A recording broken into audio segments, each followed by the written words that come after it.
who are you and how did you find yourself here on this podcast? Okay, so that's actually quite a bit of a philosophical question. Who am I? But most people would describe me as a scientist slash entrepreneur. I've have many years in academic research, and from there spun out some of my own companies. And now I'm working with Nobleblocks, which is a blockchain, 100% blockchain-based scientific publication platform. I love it. I'm sure everyone watching this right now is very familiar with Nobleblocks, as it's been something that I've been advising for and talking about for the better part of a year at this point. And so we're very excited. It's October right now, which means we're going to be seeing a lot of the updates to the platform and a lot of features being launched this month. But we'll get into a little bit of that a little bit later in this interview. I want to ask you personally, because you've got involved with Nobleblocks several months ago, and you've kind of been going around and interviewing a lot of bright minds in the space of academic publishing and researching. And so how has it been getting to talk with dozens of scientists and researchers?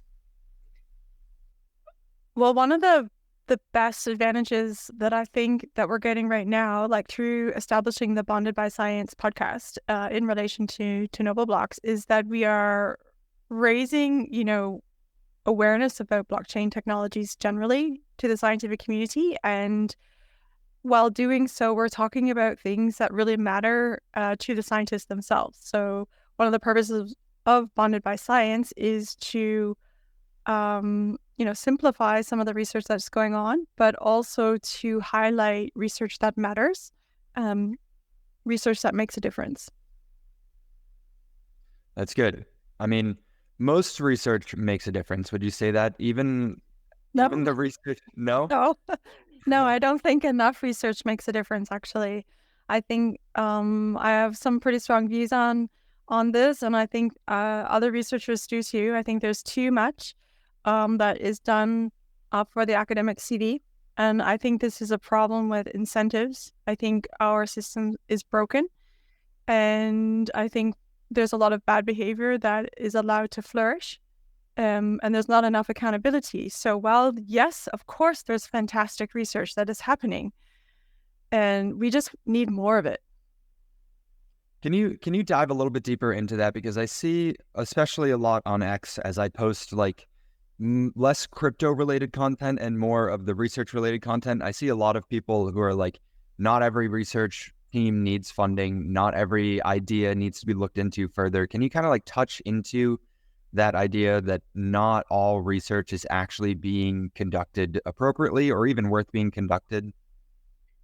Well, I think I can actually learn from researchers that are much more established than I am. Like, so we're talking about people that have 15, maybe 20 years more experience under their belt.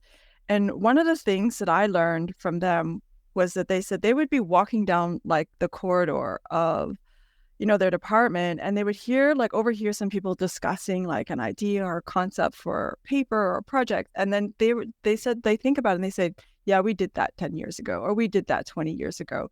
So I think that I don't know if it's an information overload problem, or is it just that people are not being encouraged to take bigger risks and have more creativity when it comes to doing their research. But I think if you interview a lot of like more mature scientists, that they'll say that there's not enough new research that's been done. And a lot of the biggest discoveries have come from quite a long time ago. I think, of course, there are some like Nobel Prize winning awards that were given actually in 2024, like this year, just like last week or something,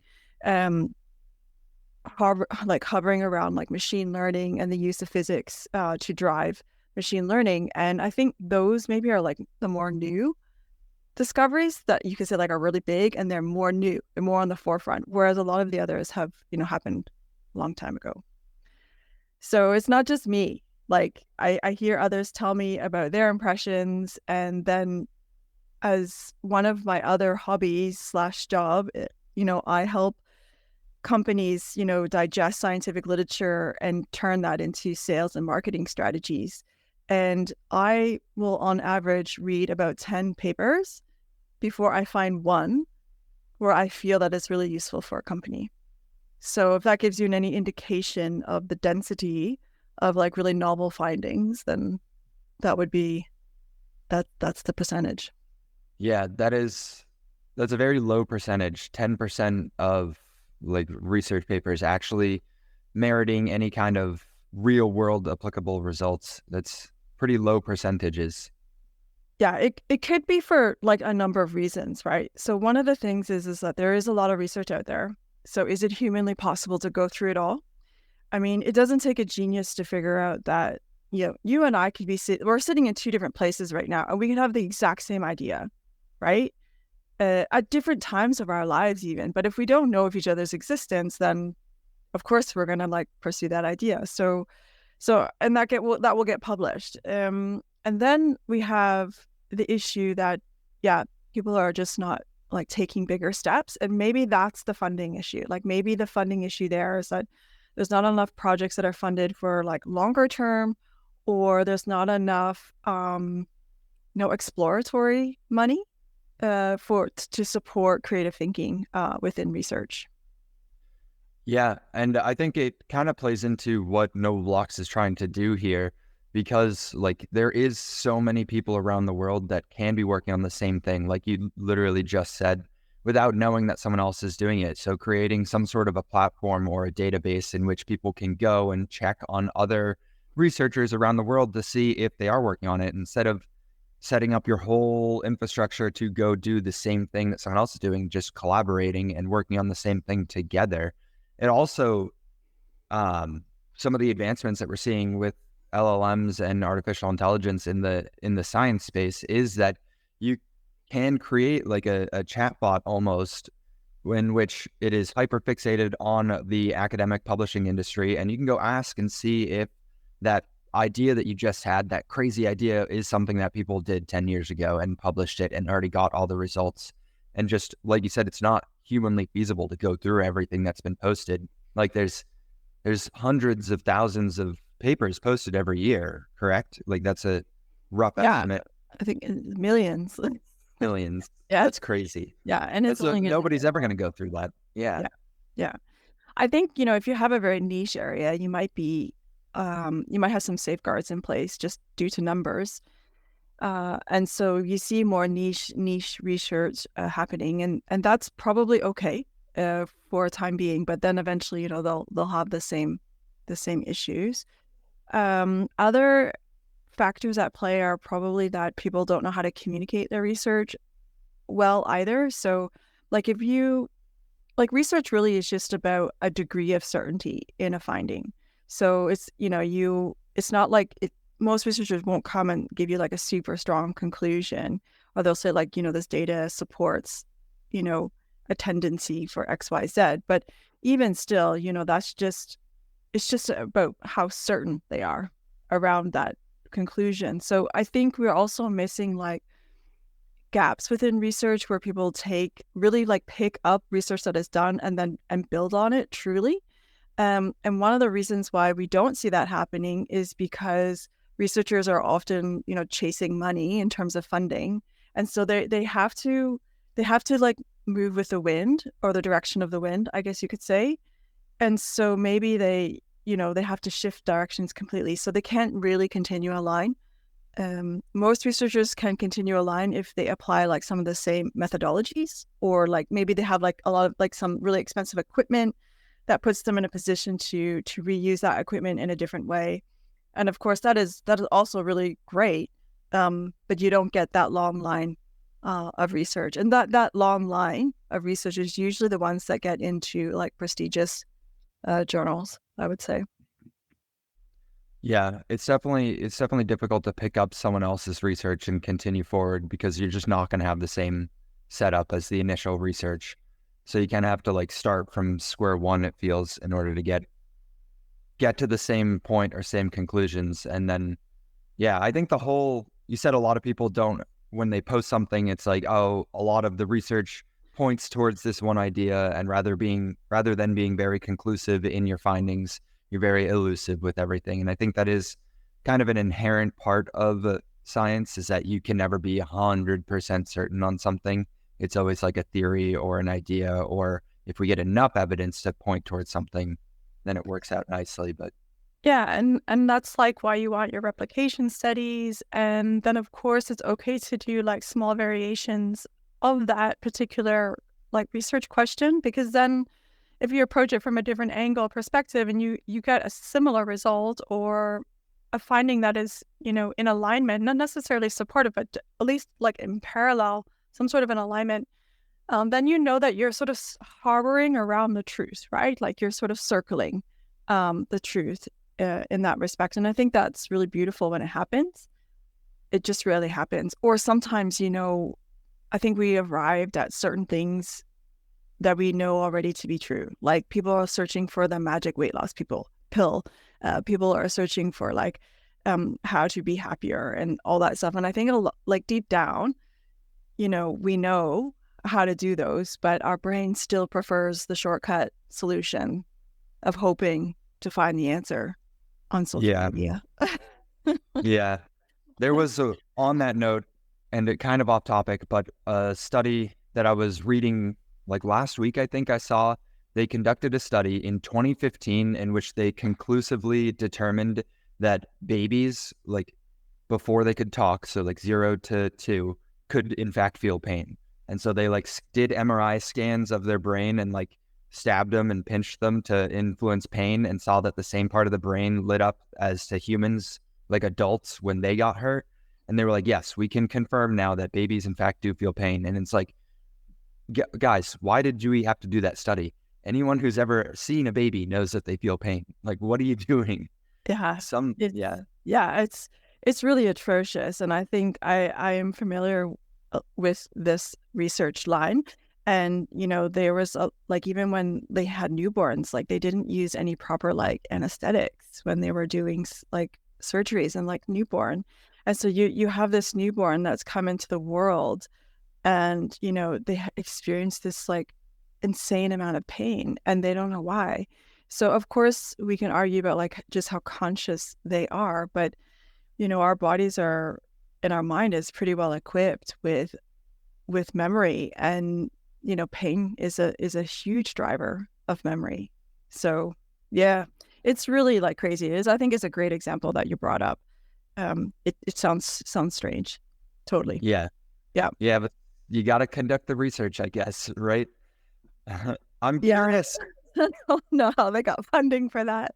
I don't know either. I'm curious, with your experience having talked to a bunch of different researchers on the podcast Bonded by Science, what has the experience of all of these researchers been when it comes to their own research? And like, are they the ones conducting the replication studies, or are they the big initiative people trying to go find these new crazy drug therapies? Like, what has it been? What is the criteria to get on the podcast you host? Ooh, that's a really good question.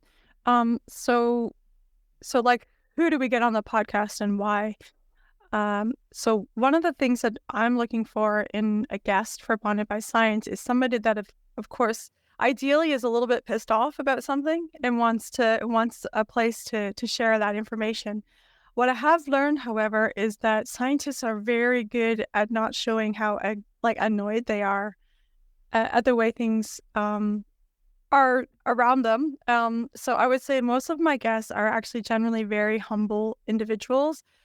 They will, however, I don't want to say sugarcoat, but they're really gentle with, describing some of the issues that they are experiencing as a researcher. So in that sense, I do look for people that have an opinion on something that is happening in their field.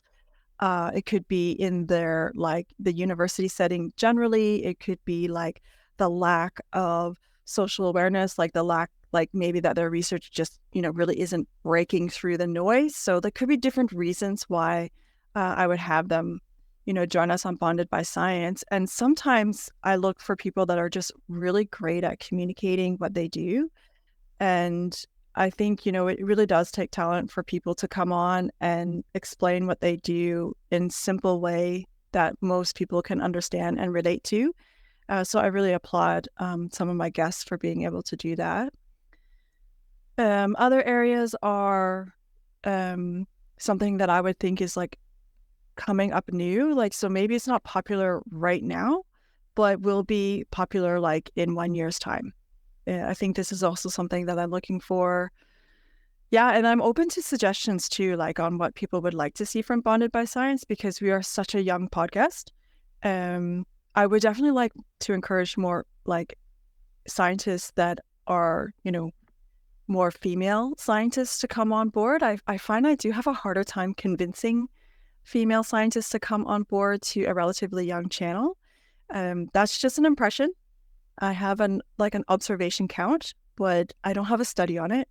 So I don't know if it's just my own view of the world, but I would like to see that more.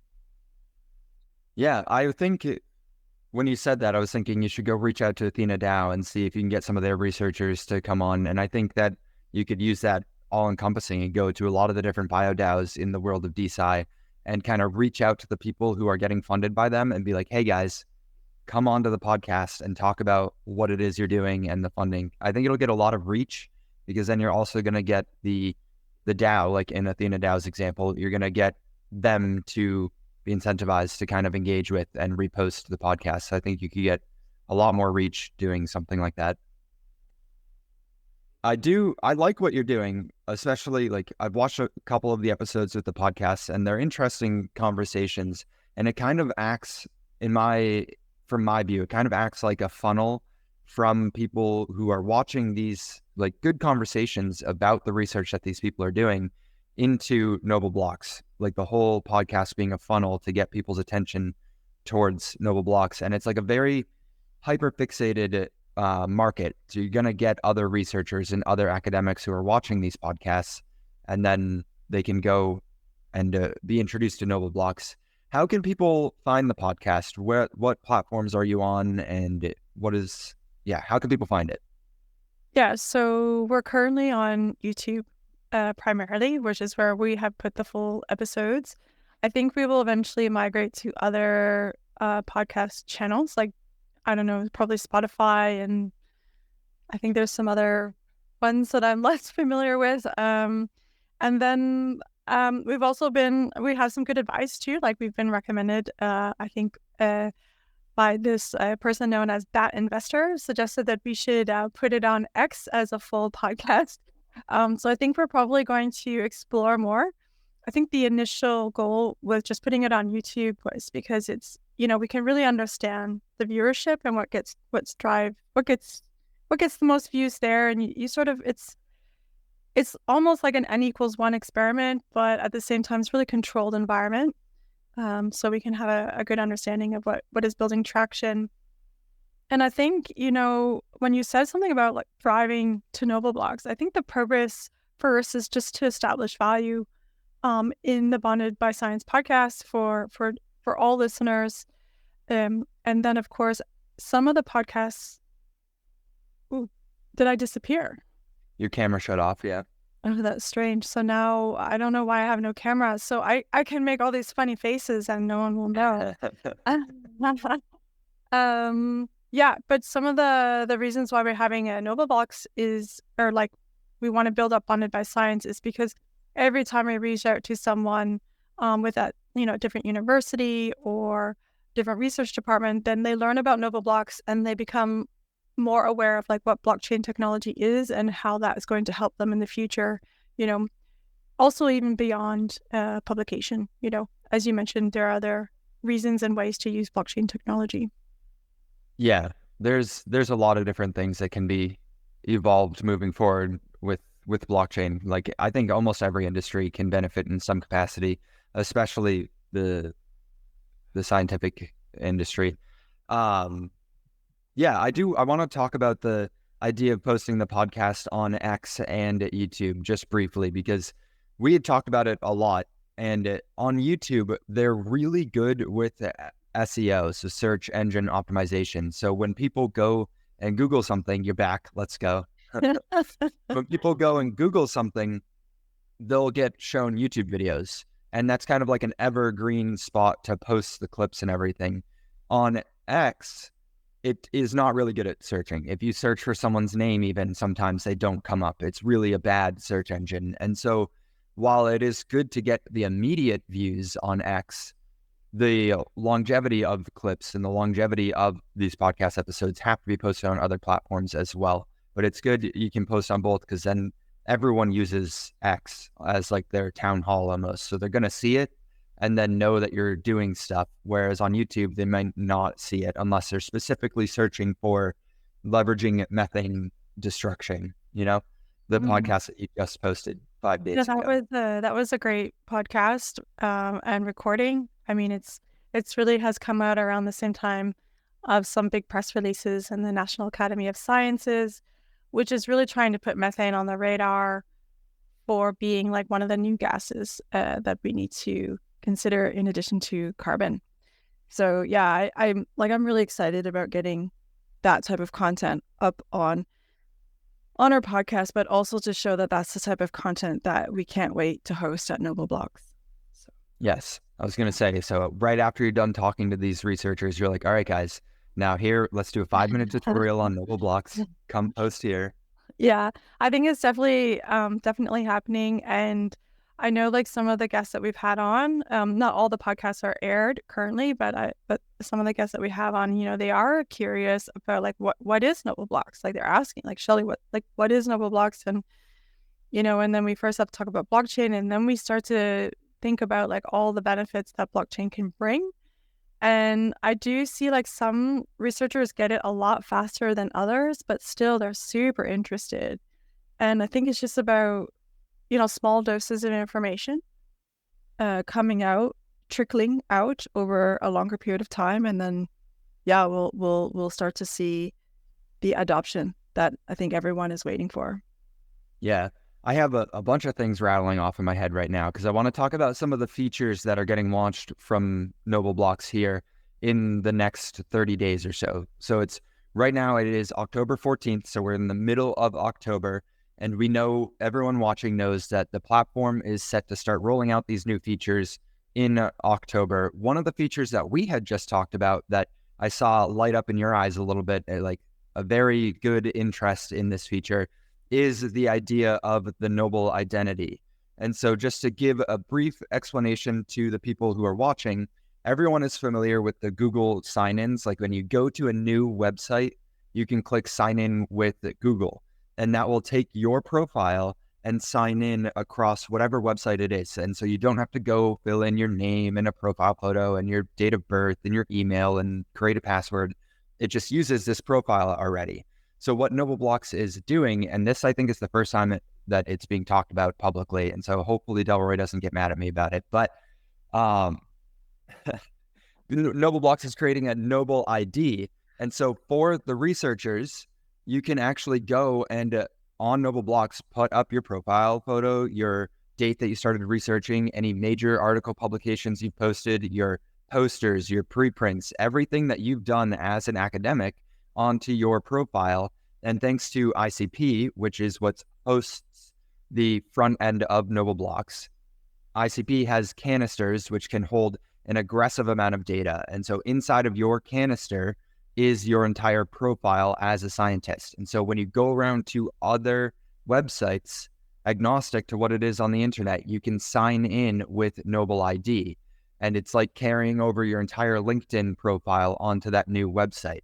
And so that's something I think would be really good to sell scientists, not like actually monetarily sell, but like to use to convince them to come to Nobleblocks, because it's going to make their life a lot easier immediately. And they don't really have to understand what blockchain is to see its use case in that regard. Yeah, I think it's going to be a very powerful resource. It's definitely something a lot bigger than the ORCID ID, which is something that most researchers are used to, which is basically a number that aggregates like all of your research publications. But I think one of the drivers behind making the Noble ID is that there's a way to show that it is actually you, and where you can't do that in ORCID. People can copy, they can steal your ORCID ID. They're essentially stealing and taking credit for some of the work that you've done. I've never fell victim or prey to that yet. I don't know what that means about my research, but I mean, I think there are stories around of people, their work being other people taking credit for their work. And I think as a scientist, that's one of the things that you hate the most. People take credit for your work. Yeah. Yeah, that's got to be infuriating because you dedicate so much of your time and resources to it. And like, you're not, in my opinion, getting fairly compensated for a lot of the work that you do as a scientist to begin with. So then to have someone else come in and steal it, yeah, it's one of the benefits of blockchain is the security. And so Yeah. having a Noble ID allows you to have that security. Yeah, I think that's what I don't think enough people understand it though. So like you have like the general public and then you have the scientists too. And of course they are much more willing to sit down and listen to a more long-winded argument as to like why we need this and how it's going to help us. But I still feel like there is a huge knowledge gap in people really understanding how to verify identity generally. And I think that could be like a starting point, and then why that might become even more important in the future as the research explodes, as we just talked about, because you won't even be able to track if somebody else is sort of impersonating you to some extent. Yeah. So it's like identifying a problem that is emerging and trying to come up with a solution before it gets to be too ubiquitous in the industry, before too many people are suffering from it. I think also another really cool aspect of this whole project is just the idea that people they have a chance to be early at something. And, as a researcher, you're always trying to like break new ground. But I think it's a whole new feeling and emotion that you get to experience when you're part of an early movement. And I think that's something that it doesn't happen very often. And this could definitely be one of those moments. Yeah, that's something we talked about in Germany, is having that feeling of community, but being early to a large scale movement. And I think if anyone is doubting that there is this movement that's starting to take place, one of the cool things that I saw just a week or two ago was that earlier this year, the White House, the United States government, determined and passed legislation that stated that any research that was funded by the government, the US government, had to be posted on an open access platform by the end of 2025, meaning any research that is government funded cannot be posted on the traditional model, the traditional publication platforms in which you have to pay a subscription to view it. They want it to be open access. And right now, Nobleblocks and Research Hub and a couple of the traditional platforms are starting to try and rotate quickly. But these are really the only two that I see that have that open access model. And so the entire industry, DeSci was already starting to shift that industry focus to open access, open source. But now the government is like, yeah, no, you have until the end of 2025 to do it.